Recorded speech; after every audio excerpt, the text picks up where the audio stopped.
Assalamualaikum warahmatullahi wabarakatuh. Perkenalkan, nama saya Burhaman Al-Samsudin, bisa dipanggil Abu.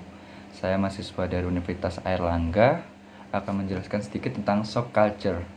Jadi, gegar budaya atau shock culture ini adalah suatu perasaan bingung, cemas, risau, gelisah ketika kita bertandang atau bermukim di lingkungan masyarakat yang baru dan total beda dengan situasi yang biasanya. Terlebih lagi, bagi mereka yang baru pertama kalinya tinggal dalam waktu lama di daerah baru. Dan gejala-gejala dari shock culture ini adalah setiap proses adaptasi orang-orang itu pasti berbeda-beda. Ada yang berhasil melaluinya dengan cepat atau lambat untuk keluar dari fase tersebut. Begitu pula dengan dampak dari shock culture yang mempengaruhi kehidupan setiap orang dalam bentuk yang beragam. Meski begitu, setiap individu pasti akan mengalaminya. Gejala yang sering menandai adalah adanya perasaan bosan terhadap kondisi lingkungan yang ada dan kehidupan barunya. Perasaan bosan ini muncul karena merasa tidak lagi ada hal yang menarik bisa ditemukan pada daerah baru tersebut karena perasaan euforia telah berakhir. Kemudian gejala selanjutnya adalah perilaku yang cenderung memilih untuk menarik diri dari kehidupan sosial yang ada di dalam lingkungan barunya. Hal ini dikarenakan seorang perantau atau pelancong akan merasa frustasi dengan lingkungan barunya yang tidak ingin menambah beban hidup atau permasalahan, sehingga lebih baik berdiam diri di dalam tempat tinggal dan menarik diri dari lingkungan sosial.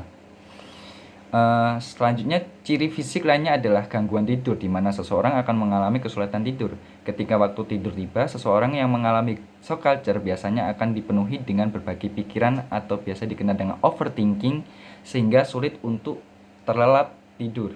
Mereka juga cenderung diliputi oleh perasaan yang tidak berdaya, sering mengomentari kebiasaan atau budaya yang berkembang di lingkungan barunya, merasa rindu terhadap daerah asal, dan merasa depresi.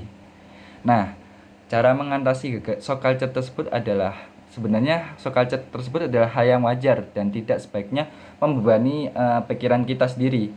Kendati begitu, para calon ekspatriat atau turis atau pelancong, perantau ada baiknya melakukan persiapan terlebih dahulu sebagai upaya meminimalkan dampak dari culture shock tersebut. Namun apabila sudah atau bahkan masih terjadi, maka dapat dilakukan langkah-langkah sebagai berikut. Yang pertama adalah mempelajari daerah tujuannya. Jadi cari tahu lebih dalam mengenai seluk-beluk negara baru yang akan disinggahi. Hal ini terbatas pada pengetahuan-pengetahuan umum saja.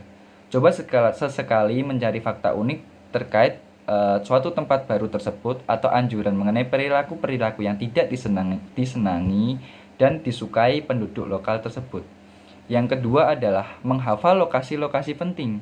Ketika kita sudah sampai di daerah tujuan baru tersebut, biasakan untuk memahami atau mengenali lingkungan sekitar dimulai dari yang terdekat terlebih dahulu. Hafalkan lokasi tempat-tempat penting seperti kantor polisi, rumah sakit, dan sebagainya. Perhatikan pula bangunan-bangunan di sekitar kita, di sekitar tempat tinggal atau tempat baru yang kita duduki. Yang ketiga adalah tidak membandingkan daerah. Hindari kebiasaan membandingkan segala sesuatu di daerah baru dengan daerah asal kita. Hal ini dapat menyulitkan untuk terus bergerak maju. Perantau akan terus teringat dengan kampung halaman dan merasa berat untuk menjalani kehidupan di tempat yang baru. Jadi pada intinya kita harus tetap bagaimana beradaptasi di tempat yang baru tersebut. Jadi itu saja yang mungkin bisa saya jelaskan mengenai shock culture tersebut. Apabila ada kurang lebihnya, saya mohon maaf yang sebesar-besarnya.